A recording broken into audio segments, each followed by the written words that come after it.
13:2 அந்நியர் விமர்சிக்க மறவாதிருங்கள். அதனால சிலர் அறியாமல் தேவ தூதரை விமர்சித்தது உண்டு. அதிகமாக என்னை குறித்து சொல்ல நாங்கள் என்ன செய்கிறோம் என்பதை சொல்ல விரும்பவில்லை. தேவன் அறிவார். அந்நியரை உபசரிக்க மறவாதிருங்கள். அந்நியர்கள் தான் ரத்த சம்பந்தமானவன். ஆரம்பத்தில் சொல்லும் போல பெற்ற தாய் தகப்பனுக்கே சோறு போடாத உலகம். ஜப கூட்டத்துக்கு பிரியாணி போடுறாரு. யோசித்து பாருங்கள். கல்லறை கட்டுறாரு. தேவையில்லாது. உயிரோடு வாழும் போது அவருடைய உபசரியுங்கள், அன்பு கூறுங்கள், அவரோடு பேசுங்கள். அந்த வாசல் மறவாதிருங்கள். அதனாலே சிலர் அறியாமல் தேவ தூதர்கள் நீங்கள் உபசரிக்க முடியும். You are entertaining even the angels. இந்தியர்கள் அதிகம் உபசரிப்பதில் சிறந்தவர்கள். அன்பானவர்களே, இன்னும் ஆண்டுடைய பிள்ளைகள் அவ்வளவு சிறப்பா இருக்கணும். ஒரு சிலர் இருக்கிறாங்க, ஒரு சிலர் இல்லை. வருத்தமான ஒன்று. ஏனென்றால் சத்தியம் அவங்களுக்குள்ள போல. பட் ஆனா அவங்க துள்ளல், ஆட்டம், பாட்டம் அளவே கிடையாது. ஒரே ஆட்டம் பாட்டம் உண்டு. இதுல வேற 30 நாள் கூட்டத்துக்கு போறாங்க. எங்கெல்லாம் கூட்டம் நடக்குது அங்கெல்லாம் அவங்களை பார்க்கலாம். யாரும் ஒரே யாவரும் கேள்வி. எல்லா இடத்துக்கும் போவாங்க.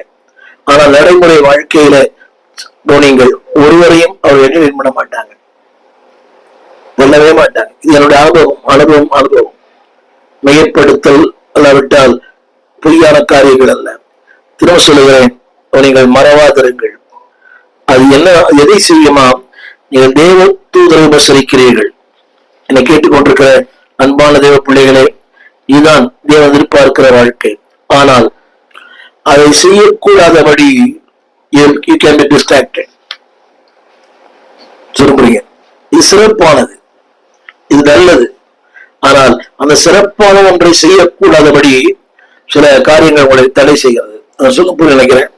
உபசரிப்பது, ஏற்றுக்கொள்வது, இதெல்லாம் குட் தான். ஆனால் அதை விட சிறப்பான ஒன்றை தேவன் எதிர்பார்க்கிறார். அதுவும் சிறப்பு தான். ஆனால் அந்த சிறப்பை செய்யக்கூடாதபடி பல காரியங்கள். அவருக்கு என்ன இல்லையா? நிறைய காரியங்கள் உண்டு. இப்படி சொல்றாங்க, ஒரு நாள் சாப்பாடு போட்டா திரும்ப வருவார் அவர். இதுல நீங்களாக சொல்லிக் கொள்ளுக வாதங்கள், அதோட எக்ஸ்கியூசஸ் வேண்டாம். அந்த வார்த்தை கீழ்படிச்சு பாருங்க, அந்த வார்த்தை உங்களை உயர்த்தும். வார்த்தை கீழ்படிச்சு பாருங்க, வார்த்தை உங்களை மேன்மைப்படுத்தும். பிரியம் சொல்லுகிறது, உபசரியுங்கள். 2 வாசம் 58:7 உபவாசம், 13:2 உபசரிப்பு. கவனிங்கள், உபசரிச்சு பாருங்க. உபவாசத்தால் உண்டாகிற மேன்மை பெறுவீர்கள். திரையில் பாருங்கள், வார்த்தை உள்ளதா இருக்கும். உபசரிப்பு செஞ்சு பாருங்க. உபவாசத்தினால் என்ன மேன்மை உண்டோ அதை உபசரித்தலால் பெற்றுக்கொள்ள முடியும். Don't be distracted. அடுத்த ஒரு வார்த்தை, பல நேரங்கள்ல கவனிங்கள், நம்முடைய இந்த நாம் செய்கிற காரியங்கள், உபசரிப்பு நல்லது. ஆனா அந்த உபசரிப்பில அதை விட மேலான ஒன்று கருத்து வைத்திருக்கிறார். நினைக்கலாம், மாறுபட்ட கருத்து இல்லை. உபசரியுங்கள். ஆனால் அந்த உபசரிப்பில டோன்ட் பி டிஸ்ட்ராக்டட். நான் பசங்க படிக்கிறேன், கேளுங்கள். 10:40 மார்த்தாளோ குட் கேரக்டர், குட் எக்ஸாம்பிள். உங்களுக்கு தெரியுமா? உங்களுக்கு இயேசுவும் அவருடைய சீஷரும் 70 பேரும் போட்டிருக்கோம் அந்த அதிகாரத்துல. அப்படியானால் 82 பேர், இயேசு 83, அந்த வீட்டுல ஒரு 4, 87 பேர். நான் சொல்கிற வார்த்தை, மார்த்தாளோ பற்பல வேலைகளை செய்வதில் மிகவும் வருத்தம் அடைந்தார். In other word, distracted. அவரிடத்துல வந்து, ஆண்டவரே, நான் தனியே வேலை செய்யும்படி என் சகோதரி என்னை விட்டு வந்திருக்கிறதை குறித்து உனக்கு கவலை இல்லையா? நீ பாருங்க, சம்பந்தம் எல்லாம் பேசின மக்கள் ஏராளம். செய்வது ஆண்டவருக்கு, ஆனால் அவரையே குற்றப்படுத்துகிறோம். அழைத்தது இவள், உபசரிப்பது இவள். உனக்கு கவலை இல்லையா? கவலை இல்லை. உனக்கு பொறுப்பு இல்லையா? உனக்கு அக்கறை இல்லையா? கவனிங்கள், நீங்க பல்லவே அப்படித்தான். எல்லாம் செய்வோம், ஆனா அவரை குற்றப்படுத்துவோம். எனக்கு உதவி செய்யும்படி அவளுக்கு சொல்லும் என்றாள். நான் இங்கே சொல்ல விரும்புகிற வார்த்தை, அன்பான தேவ பிள்ளையே, distracted by serving. ஊழியம் செய்து கொண்டே முறுமுறுக்கலாம். நிறைய பேருக்கு அப்படிதான் ஊழியம் செய்வாங்க, பட் கம்ப்ளைனிங் காட். கவனிங்கள், திரும்ப சொல்லுகிறேன், உங்கள் ஊழியத்தை விட அவர்தான் எனக்கு முக்கியம். நான் பல முறை சொல்லிருக்கிறேன், மேய்ப்பன் தான் முக்கியம், அதுக்கப்புறம் தான் மந்தை. ஆடுகள் முக்கியம் அல்ல, ஆடுகளின் தலைவன் முக்கியம். நீங்க நிறைய ஊழியர் என்ன சேர்த்துதான். We love sheep, but we don't love the shepherd. ஆடுகளை நேசிக்கிறோம், ஆடுகளை தந்தவரை நேசிக்க தவறுகிறோம். கவனிங்க, அவருக்கு ஊழியம் செய்கிறோம், ஆனா அவரை குற்றப்படுத்துகிறோம். நிறைய பேருக்கு ஊழியம் பண்ணிட்டு முறுமுறுப்பு, கம்ப்ளைனிங். பிரசங்கம் நின்று போச்சுன்னா ஒரு கம்ப்ளைண்ட், பாட்டு நின்று போச்சா ஒரு கம்ப்ளைண்ட், ஆறாயிரம் நின்று போச்சா ஒரு கம்ப்ளைண்ட், பாஸ்டர் வீட்டுக்கு அதாவது அவர் ஜெபிக்க மறந்துட்டாருன்னா ஒரு கம்ப்ளைண்ட், அவங்க பேரை சொல்லணும், சொல்ல மறந்துட்டா ஒரு கம்ப்ளைண்ட். அங்க இருக்கும்போது 1000 எண்ணங்கள், 1000 போராட்டங்கள். நேரத்தை பார்க்கணும், புதியவர்களை பார்க்கணும், அவர் சரீர சுகத்தை பார்க்கணும். அவருக்கு எழுத்து இருக்கலாம். எல்லா ஊழியர் குடும்பங்கள் தேவ தூதர்கள் அல்ல. மாறுபட்ட மனைவி, மாறுபட்ட பிள்ளைகள், மாறுபட்ட எல்லாமே மாறுபட்ட இருக்கலாம். அந்த கூட்டு குடும்பம் ரொம்ப கஷ்டம். மத்திய நின்று அங்க பேசுகிறாரே, பாருங்க, ஏதோ ஒரு ஞாபக குறையில விட்டுருக்கலாம். அவரு என் பேரை சொல்லல, எனக்கு ஜெபிக்கல. புது கூட்டங்களை பேர் சொல்ல நன்றி சொல்லும் போது யாரை விட்டிருந்தால் அவர்களுக்கு நன்றி. பாருங்க, உலகத்துல கூட அதை ஏற்றுக்கொள்றாங்க, ஆனா ஆவிக்குரிய சபையில அதை ஏற்றுக்கொள்ளல. என் பேரை சொல்ல, அவர் பேரை சொன்னாரு, அப்படி எல்லாம் ஒண்ணும் இல்லை. பாருங்க, எல்லா ஊழியர்களுக்குமே இது ஒரு குறை உண்டு. ஞாபக சக்தி குறையா இருக்கலாம். அது ஒரு பெருசா பேசுவது அர்த்தமற்றது. அது திரும்ப சொல்லுகிறேன், you are distracted by doing better. சிறப்பான ஒன்று உங்களை வச்சிருக்கிற ஆண்டவர் இந்த சின்ன சின்ன காரியங்கள் டிஸ்ட்ராக்ட் பண்ணிடுது. இந்த பலமுறை சொல்லிக் கொண்டே இருக்கிறேன், don't distracted by silly things. இந்த சின்ன சின்ன காரியங்களால உடைய ஆசீர்வாதங்களையும் உடைய வாழ்வையும் உடைய மேன்மையும் இழந்து விடாதிருங்கள்.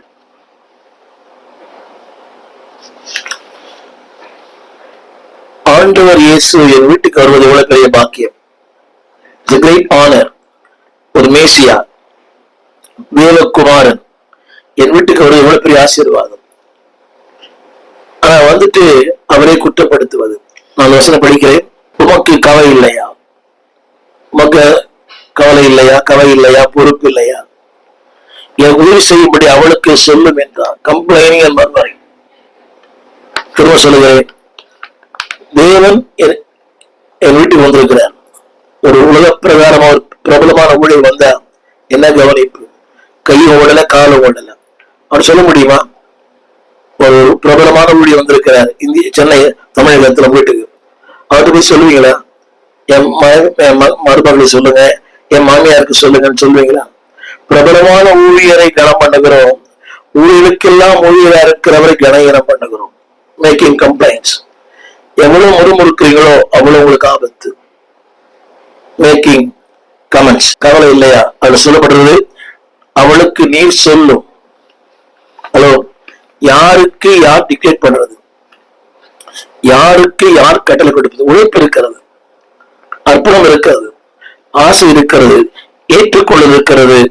ஆனால் தேவன் சொன்ன வார்த்தை, மார்த்தாளே நீ அநேக காரியங்களை குறித்து கவலைப்பட்டு கலங்க. You are doing good, but something is confusing you. இதை கேட்டுக்கொண்டிருக்கிற ஊழியம் செய்கிற தம்பி, தங்கச்சி, ஊழியம் செய்கிற தாயே, you are doing good, but you are confused. ஊழியம் செய்யும் போது குழப்பங்கள் தேவையில்லையே, அவருக்கு செய்கிறோம். எவ்வளவு பெரிய மேன்மை. வானங்களை பூமியை படைத்த ஒருவர், அந்த சராசரன் ஆளுகின்ற ஒருவர். கவனிங்கள், அது எதிர்பார்க்கிறது நல்லதுதான். அதாவது அவசரம் போட்டிருக்குது, அதாவது நீ சொல்லும் சொல்லும் எதிர்பார்த்தல் நல்லதுதான். உங்களை எதிர்பார்ப்பு தவறு சொல்ல மாட்டேன்.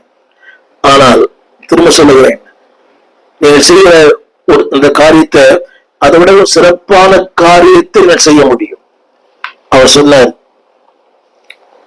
தேவையானது ஒன்றே, மரியாள் தன்னை விட்டு எடுபடாத நல்ல பங்கை தெரிந்து கொண்டார். The best. கவனிங்க, இது நல்லது. What you are doing is good. ஆனா அதை விட குட் இங்க சொல்லப்பட்ட வார்த்தை த பெஸ்ட். என்னை கேட்டுக்கொண்டு அன்பு தேவ பிள்ளைகளே, யூ ஆர் டூயிங் குட். ஆலயத்துக்கு போறீங்க, ஜெபிக்கிறீங்க, ஊழியம் பண்றீங்க, எல்லாம் பண்றீங்க, குட். ஆனா நீங்க பெஸ்ட் செய்ய முடியும். அந்த பெஸ்ட கர்த்தர் வைத்திருக்கிறார். God has put his potential in you. அந்த பெஸ்டை வைத்திருக்கிறார். எனவே அதை விட்டுறாதீங்க. அவர் சொல்லுகிறார், அவள் அதை தெரிந்து கொண்டாள் என்றார். இந்த வார்த்தையை கவனிக்க வேண்டும். அவள் அதை தெரிந்து கொண்டார் என்றாள். அப்படின்னு அர்த்தம் தெரியுமா? நீ தெரிந்து கொள்ளாத ஒன்றை அவள் தெரிந்து கொண்டாள். உனக்கு தெரியாத ஒன்று அவளுக்கு தெரிகிறது. நீ செய்யாத ஒன்றை அவள் செய்கிறாள். உனக்கு இல்லாத ஒரு ஆசீர்வாதம் அவனுக்கு. Easy way. இந்த வார்த்தை நல்ல பங்கை தெரிந்து கொண்டாள். அவள் நினைக்கிறா இது நல்ல பங்கு. உண்மைதான், உபசரித்த நல்ல பங்குதான். அதை விட இஸ் குட். ஆனால் அவருடைய பாதல் உட்கார்ந்து இருக்கிறது பெஸ்ட். அதுல ஒரு வார்த்தை இருக்கிறது, லூக்கா 10:41. ஆங்கிலத்தில் தமிழ் சொல்லுகிறேன். She was worried and troubled. அது எப்படி? worried and troubled. நீயோ அநேக காரியங்களை குறித்து கவலைப்பட்டு கலங்குகிறாய். என்னை கேட்டுக்கொள்ள பிள்ளையே, ஆண்டவருக்கு உண்மையாக ஊழியம் செய்வாயானால் நீ கவலைப்பட வேண்டியதில்லை, கலங்க வேண்டிய அவசியம் இல்லை. அதெல்லாம் வருது, ஒவ்வொரு நாளும் வருது.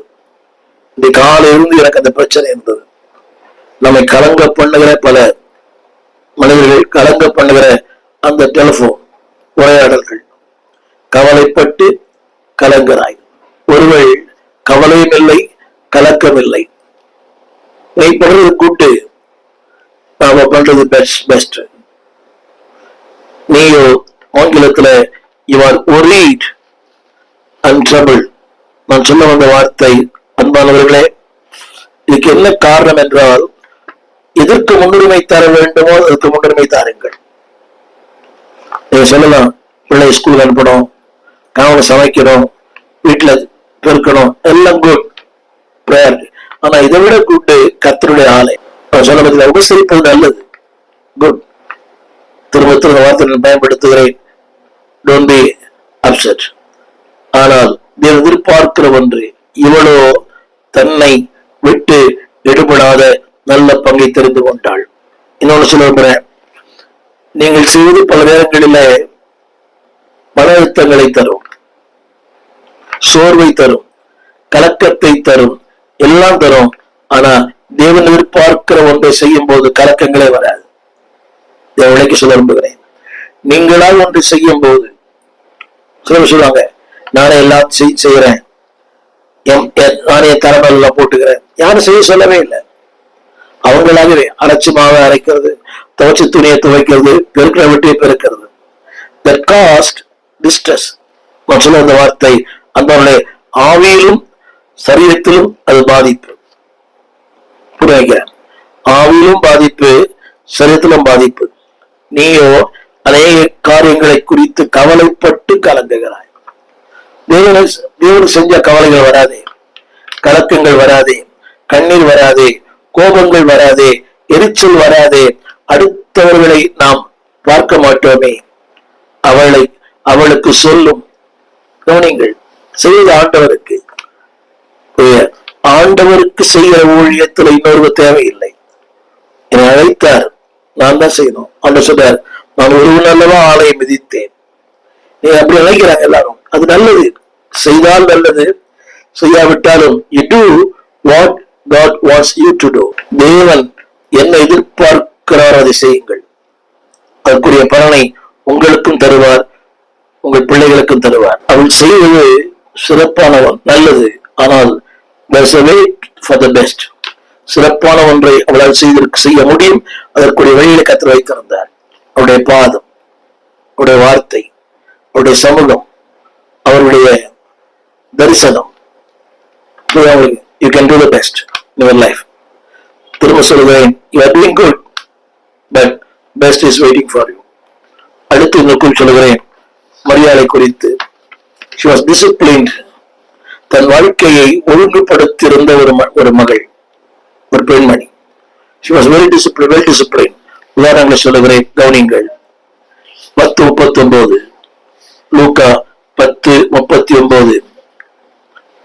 அவளுக்கு மரியாள் எனப்பட்ட ஒரு சகோதரி இருந்தாள். அவள் இயேசுவின் பாதத்தருகே உட்கார்ந்து அவருடைய வசனத்தை கேட்டுக் கொண்டிருந்தாள். உட்கார்ந்து கேட்டுக் கொண்டிருந்தாள். டிசிப்ளின் லைஃப் இல்லையா? இன்னைக்கு பாருங்க, ஒரு அரை மணி நேரம் உட்கார முடியல. குடும்ப ஜெபங்களை கூட பாருங்களேன், ஒரு அரை மணி நேரம் உட்காரவே முடியல. ஒரே நெளிவு, அதான் முறுமுறுப்பு, அங்கே கமெண்ட்ஸ், ஊழியர் கூட்டங்கள் நடக்குது. ஒரு 5 நிமிடங்கள் யாருமே 1:30 மணிக்கெல்லாம் எந்த ஊழியக்காரும் சாப்பிடுறது தெரியல. 1 மணிக்கெல்லாம் யாரும் வீட்டுல சாப்பிடுறது இல்லை. அந்த 1 மணிக்கு முடிக்க எதிர்பார்க்கிறார். அது நல்லதுதான், டிசிப்ளின். அது கொஞ்சம் காலதாமதமாக அந்த சகிப்புத்தன்மை இல்லையே. தெரியுமா? வசனத்தை கேட்க கேட்க சகிப்புத்தன்மை வரும். நான் வசதி படிக்கிறேன். பாதத்தின் அருகே அருகே அந்த வார்த்தை. திருச்சபைக்கு போகிற என் நம்புகிற பிள்ளையே, நீங்க எங்க உட்காடுறீங்க? கடைசி ரோல போறது ரொம்ப லேட்டு. ஊழியர் கூட போனா கூட முன் பக்கமெல்லாம் காலியா தான் இருக்கும். ஆனா எல்லாரும் பின்பக்கம் தான். அது போல காரணங்கள் சொல்றாங்க. நான் அவசர வழியே போகணும், எனக்கு அந்த காரியம், அந்த பலவீனம், இந்த பலவீனம்.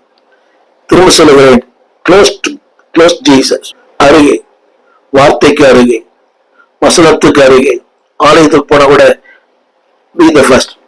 முன்னால வாங்கன்னு சொல்றோம், பட் யாரும் வந்து உட்கார்றது இல்லை. இந்த ஊழிய கூடைகளை முன்பக்கம் காலியா இருக்கும், பின்பக்கம் தான் அப்படியே வருவாங்க. முடிந்த அளவுக்கு முன்னாக போங்கள், ஆலயத்திற்கு முன்னாக போங்க, ஊழிய கூடைக்கு முன்னால போங்க. அது என்ன ஊழியமா? Be there in the first. Paul சொல்கிறார், லூக்கா, நாங்கள் அங்கே முன்னாக போயிருந்தோம். இங்க சொல்லப்பட்ட வார்த்தை, அருகே உட்கார்ந்தாள், வசனத்தை கேட்டுக் கொண்டிருந்தாள். புரியுங்க? உட்கார்ந்தாள், வசனத்தை கேட்டுக் கொண்டிருந்தாள். எனக்கு அவனுக்கு தெரியும் இந்த ப்ரையாரிட்டி. இது பெஸ்ட்.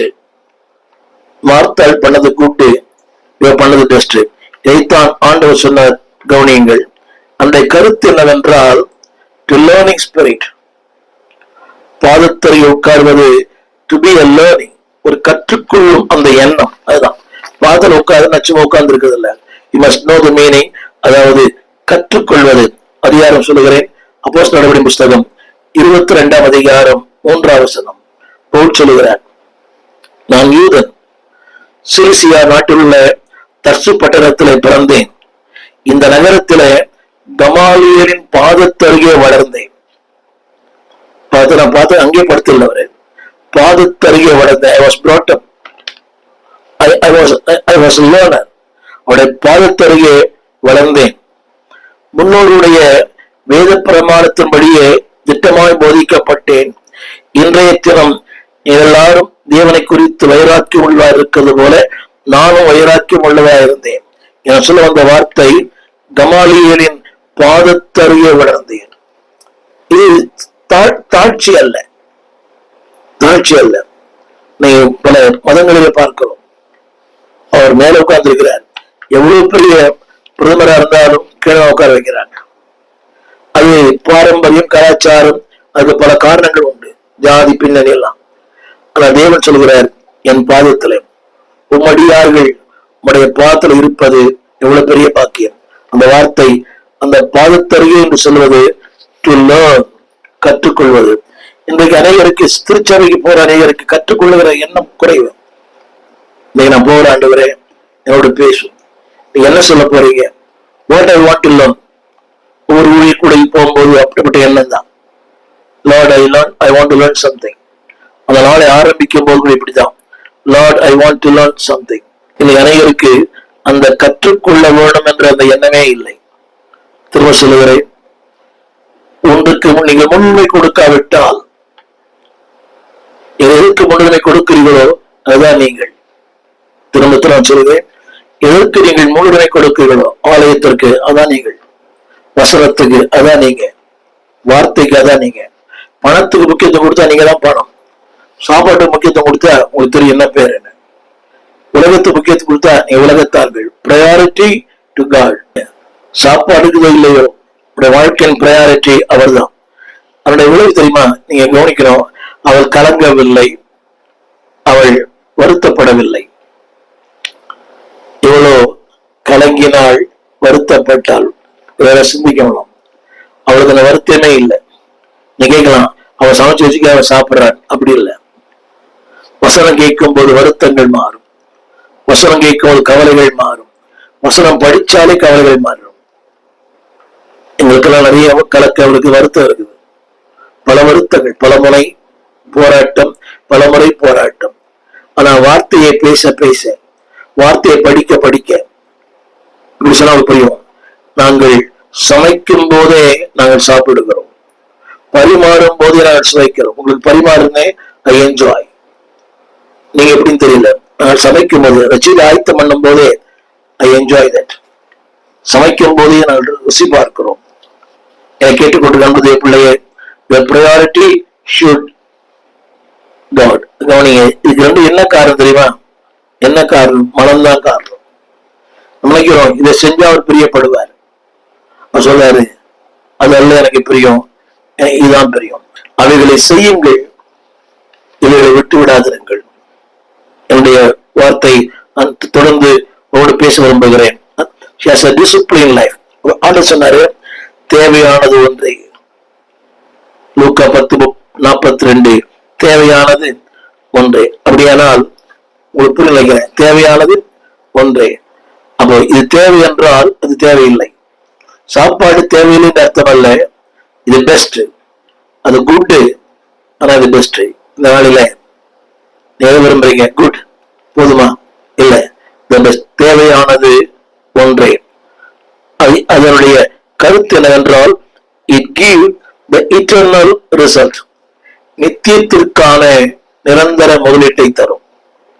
அந்த ஒன்று படிக்க கேளுங்கள். அதுதான் சொன்னாரு மத்திய 6:33. முதலாவதாக தேவன், தேவராட்சியம்.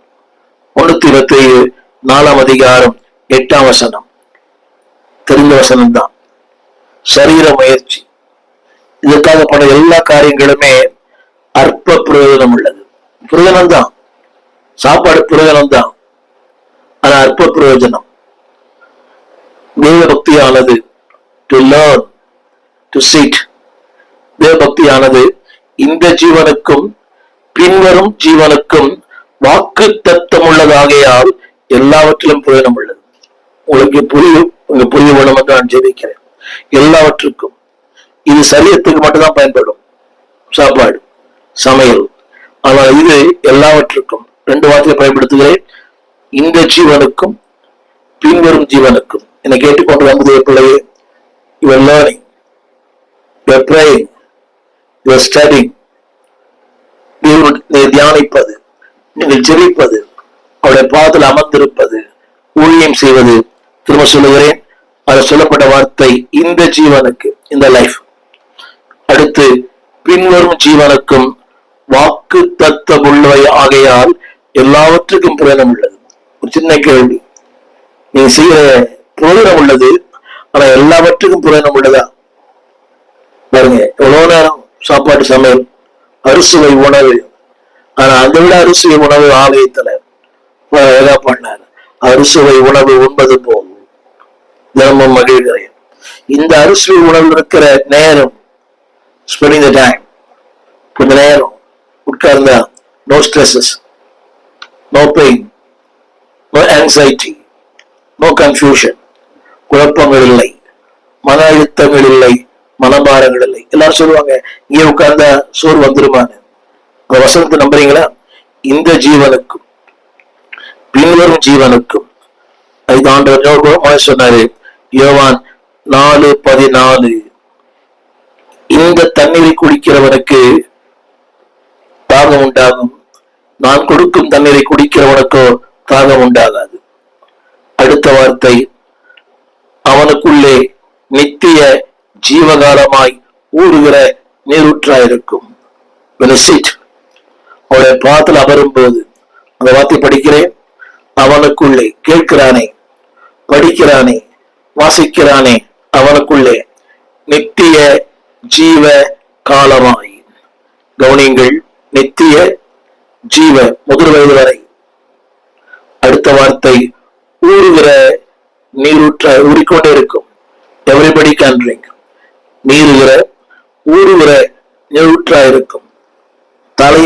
தலைமுறையாக. அந்த வார்த்தையை ஜீவ காலமாய். சாப்பாடு ஜீவ காலம் இல்லை. ஒரு மணி நேரம் பொறுத்து பசிக்குது. பஃபே போறீங்க, பயங்கர எதை சாப்பிடுறது எதை விடுறது தெரியல. வீட்டுக்கு வந்து 3 மணி நேரத்துக்கு ரொம்ப பசிக்குது. ஆனா அது அப்படி அல்ல. ஜீவ காலமாய், லைஃப் லாங். இந்த உலகத்துக்கும் இனி பின்வரும் உலகத்துக்கும், அப்படியே போடுறது, பின்வரும் உலகத்துக்கும். அந்த வார்த்தை பின்வரும் உலகத்துக்கும் சொல்லுகிறது ஜீவ காலமாய். அது மட்டுமல்ல, to sit at the feet of Jesus, to learn. அதனுடைய வசனம் என்ன தெரியுமா? அதுல ஜீவன் உண்டு. யோவான் 5:24. மாத்திரமல்ல, ஆக்கினை தீர்ப்பிலிருந்து அவன் தப்பப்படுகிறான். That is the reason for sitting at the feet of Jesus. இயேசுவின் பாதத்தில் அமர்வதற்கான இன்னொரு ஆசீர்வாதம் நித்திய ஜீவன். 2வது, ஆக்கினை தீர்ப்புக்கு உட்படாமல்.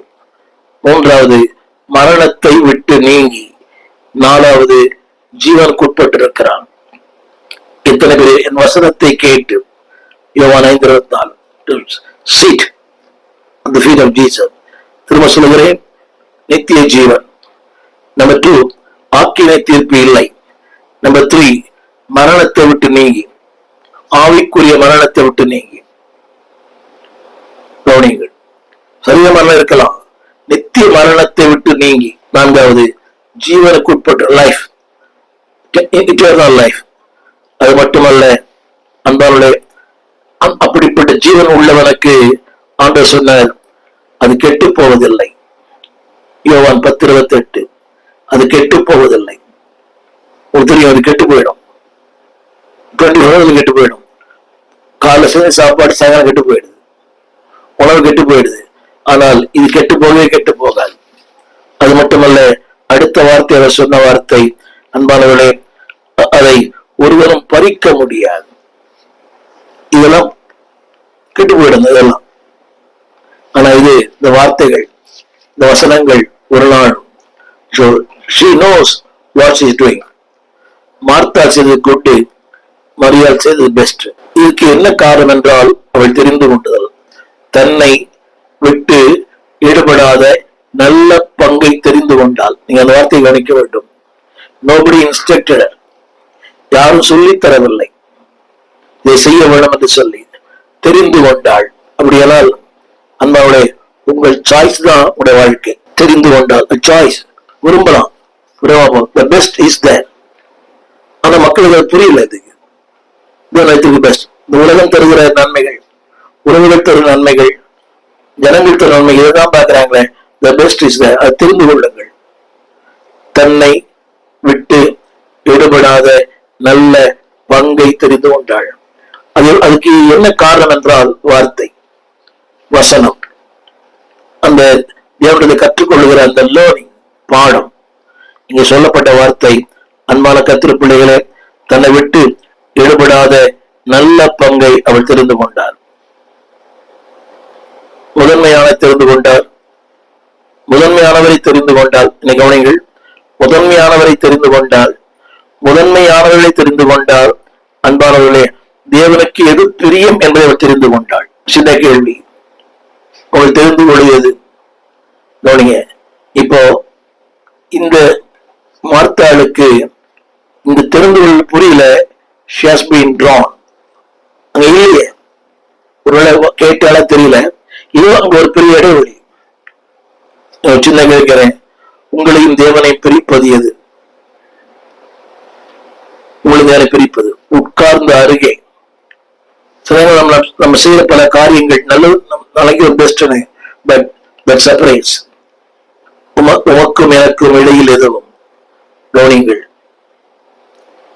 நம் நிகழ்காலத்தை பார்க்கிறோம், எதிர்காலத்தை பார்க்கிறார். எங்கள் விலாசம்: போதகர் ஸ்டீபன் தேவகுமார், திறந்த வாசல் சபை, நம்பர் 65, பரமானந்த தெரு, 7 கிணறு, சென்னை 600001. தொடர்புக்கு 9841839287. மேலும் 044 43183330. எங்கள் மின்னஞ்சல் stephenopendoor@gmail.com. எங்கள் தேவ செய்திகளை யூடியூப் சேனலில் பார்த்து பயனடையுங்கள். தேவன் உங்களை ஆசிர்வதிப்பாராக.